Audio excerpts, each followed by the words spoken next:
It is 2 a.m. on August 14, 1999. 14-year-old Mateo is standing knee-deep in toxic water, staring into the pitch-black mouth of a concrete drainage pipe. He is 30 feet beneath the international border separating Nogales, Sonora, from Nogales, Arizona. Strapped to his back is a duct-tape burlap sack weighing 50 pounds. It is loaded with pure Colombian cocaine. Above him sits one of the most heavily fortified geopolitical boundaries on Earth. Motion sensors, infrared cameras, and hundreds of armed federal agents monitor the surface. But down here, in a dark, suffocating 5-mile labyrinth of storm drains built to channel monsoon rainwater, there are no cameras. There are only rats, raw sewage, and a sprawling underground war. Mateo is part of a disposable army. He is a tunnel kid. He was recruited off the streets of Mexico by the Sinaloa Cartel to perform the most dangerous manual labor in the global drug trade. If he makes it to the drop point on the American side, he will earn exactly $100. If he makes a wrong turn, he will be intercepted by the elite subterranean unit of the U.S. Border Patrol. And if it rains, the concrete tube he is crawling through will fill with 2 million gallons of water in less than 10 minutes, drowning him in the dark. He adjusts the straps on his bleeding shoulders, clicks on a tiny plastic flashlight, and steps into the abyss. To understand how a 14-year-old boy becomes the primary logistical engine of a multi-billion-dollar criminal syndicate, you have to look at the surface. By the late 1990s, the United States government had launched Operation Gatekeeper and Operation Safeguard. The strategy was highly aggressive. The goal was to militarize the urban border crossing points to force illegal traffic out into the hostile, deadly environments of the deep desert. In Nogales, a massive steel wall was erected. Stadium lighting illuminated the desert floor. The number of Border Patrol agents in the sector surged by over 400% in a matter of months. For the massive Mexican cartels, the tightening of the border presented a catastrophic logistical nightmare. Cocaine, heroin, and marijuana were bottlenecking on the southern side of the fence. Moving drugs over the wall was too exposed to sniper towers. Flying them over was too expensive. Driving them through the commercial ports of entry was becoming increasingly difficult with the advent of large-scale X-ray machines and advanced drug-sniffing dogs. The cartels needed a path of least resistance, and they found it right beneath the feet of the federal agents. The twin cities of Nogales rest in a natural geographic valley. Every summer, torrential monsoon rains strike the region, sending massive volumes of water rushing down the hillsides.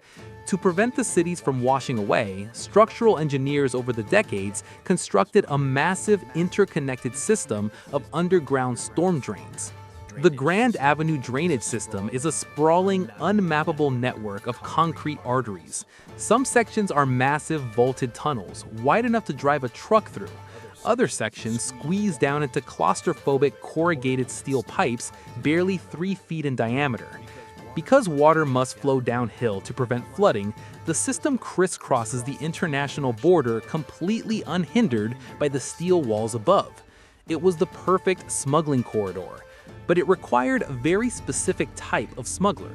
Cartel bosses quickly realized that full-grown men could not effectively navigate the deepest, tightest sections of the drainage system. The air down there is incredibly thin. The toxic fumes from chemical runoff, decomposing animals, and raw sewage can cause a grown man to pass out within minutes. Furthermore, adult men who were caught by federal agents face severe mandatory minimum prison sentences in the United States. The solution to this logistical problem was incredibly ruthless. The cartels turned to the streets. Nogales, Sonora was filled with homeless youth, orphans, and runaways looking for daily survival. To the cartels, these kids were the absolute perfect asset. They were small enough to fit through the narrowest iron grates and corrugated pipes. They were fast, they were desperate for cash, and crucially, because they were minors, the American justice system had no legal mechanism to hold them long-term. The recruitment pitch was simple. A cartel handler would approach a teenager loitering near the border fence. They would offer $50 to $100 for a single trip under the border. To a kid sleeping on wet cardboard, $100 was a life-changing fortune. But the reality of the job was a descent into a subterranean hell. The teens are sent down in small crews, usually groups of 3 or 4. They are given absolutely no protective gear, no maps, and no radios.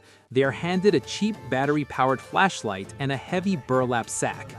The physical toll of the journey is immense. The backpacks routinely weigh between 40 and 60 pounds. The boys must carry this weight while bent entirely in half, duck walking or military crawling through miles of jagged concrete and rusting metal.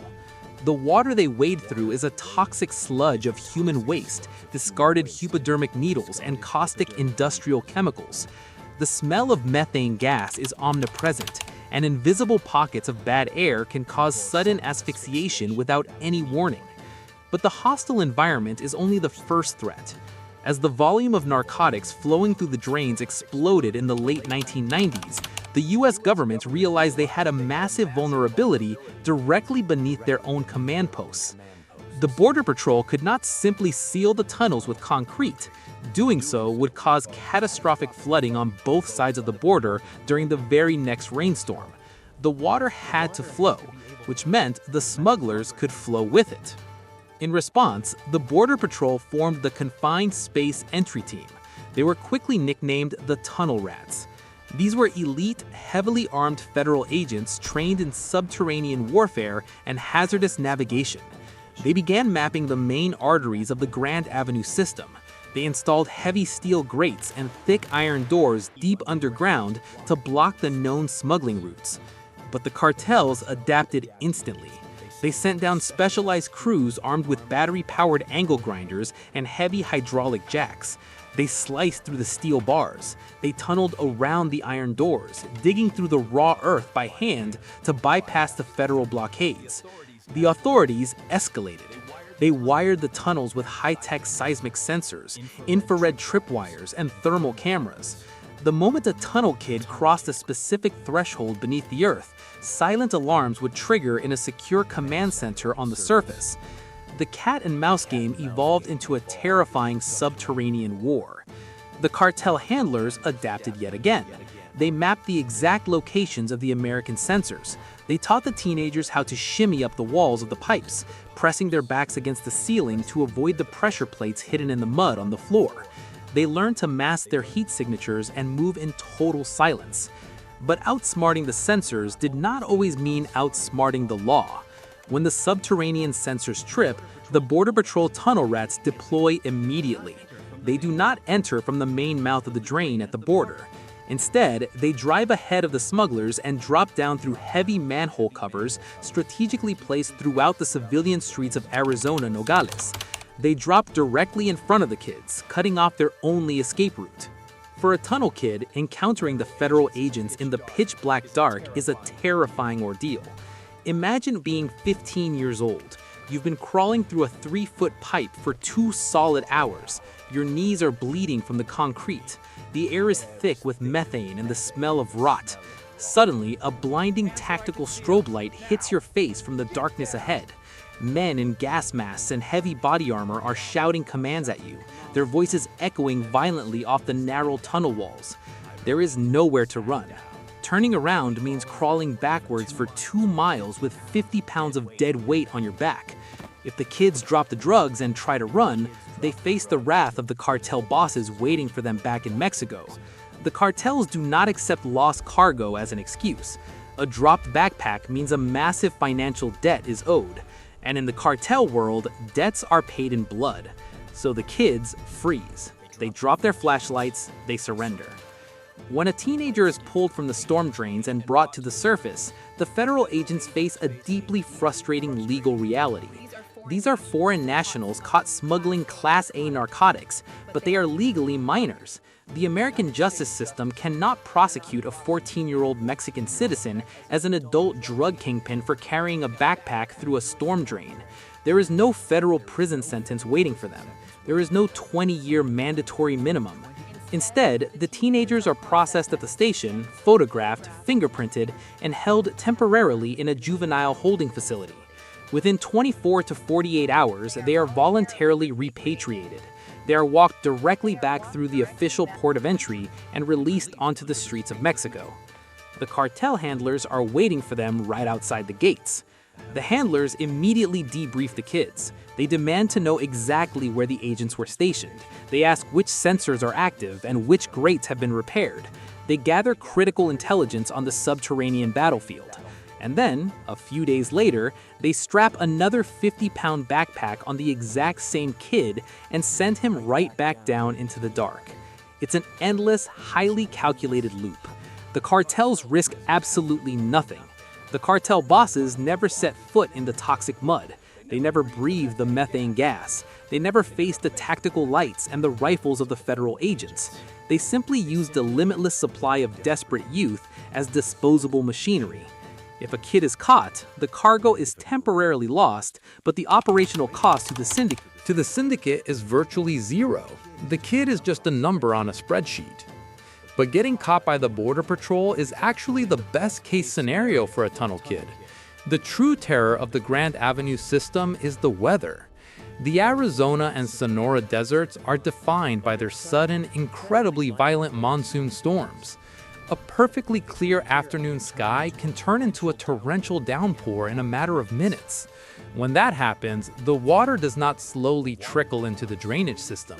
It arrives as a catastrophic wall of kinetic force.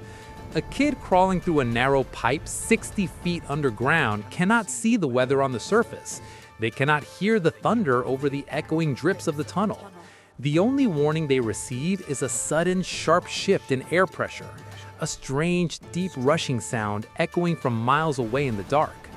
By the time they realize what is happening, they have less than 5 minutes to find an exit. But the exits are bolted heavy iron grates or manhole covers that weigh 150 pounds, completely impossible for a malnourished teenager to push open from below. The water hits with the force of a freight train. It fills the pipes completely, leaving absolute zero airspace to breathe. The kids, weighed down with heavy drug packs, are instantly swept away, pulverized against the concrete walls and iron bars. Their bodies are often found days later, washed up into debris basins miles outside the city limits, unidentified and unclaimed. The cartels do not mourn the losses. They do not pay for funerals.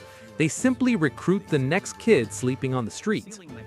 Over the years, the United States government spent millions of dollars trying to permanently secure the Nogales drainage system. They poured massive concrete plugs into the abandoned offshoots. They installed military-grade surveillance infrastructure. They built an entirely new, highly advanced automated grate system that would open only when sensors detected rising floodwaters, remaining locked tight at all other times. But the underground war never truly ended. It merely shifted deeper. As the storm drains became too heavily fortified and too risky, the cartels simply hired their own structural engineers.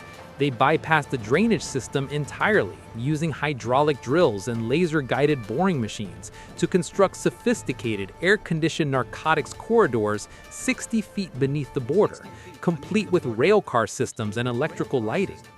The brutal era of the tunnel kids and the Grand Avenue drains slowly faded, replaced by more professional, industrialized subterranean operations. But the legacy of those dark, wet concrete arteries remains one of the most ruthless chapters in the history of global smuggling. It was a system that perfectly capitalized on the ultimate vulnerabilities of the modern world. It exploited a necessary piece of civilian infrastructure. It weaponized a legal loophole regarding juvenile offenders to paralyze federal law enforcement. And above all, it relied on the oldest, most tragic resource in human history, the desperate poor. The cartels built a multi-billion-dollar empire not just through violence and intimidation, but through the calculated mathematical expenditure of human life. For the teenagers who vanished into the dark, there was no glory, no massive payout, and no escape. They were simply disposable cogs in a subterranean machine, a machine that never stops running, perfectly designed to consume the young and enrich the untouchable.